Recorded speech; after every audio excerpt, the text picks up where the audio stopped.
זה קשה לי לכתוב שיר, כי אני לא משורר, אני שופר דברים מן הלב, כי אני סתם ציניקן.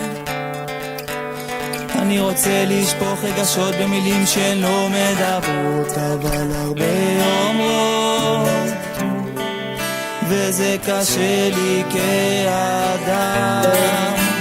זה קשה לי לכתוב שיר, קשה לי לכתוב שיר.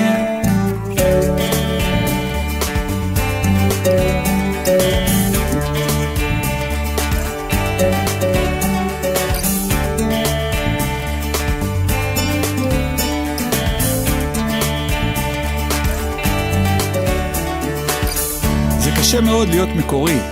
אתה משתדל, אתה מת.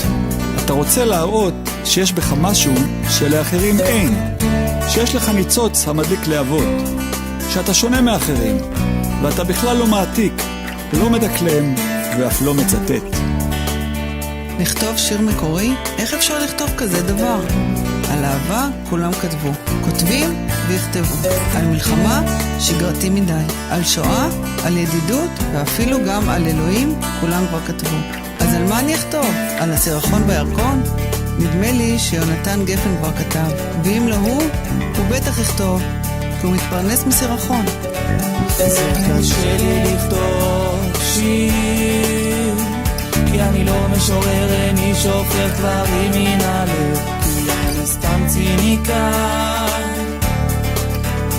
אני רוצה לשפוך רגשות במילים שלא מדברות, אבל הרבה אומרות, וזה קשה לי כאדם. זה קשה לי לכתוב שיר, קשה לי לכתוב שיר.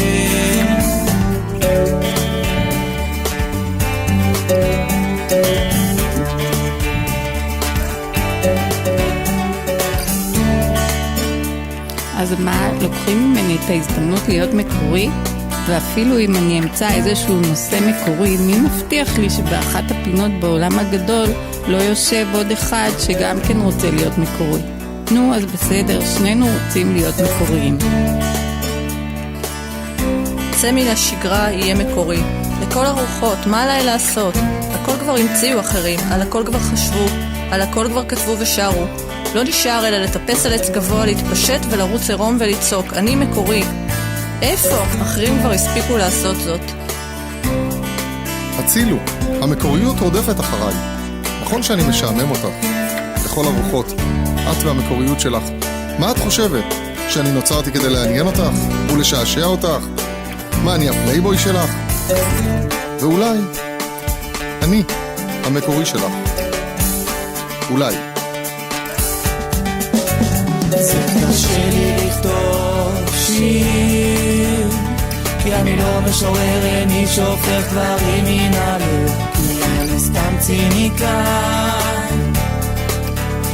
אני רוצה לשפוך רגשות במילים שלא מדברות, אבל הרבה אומרות, וזה קשה לי כאדם. זה קשה לי לכתוב שיר, קשה לי לכתוב שיר.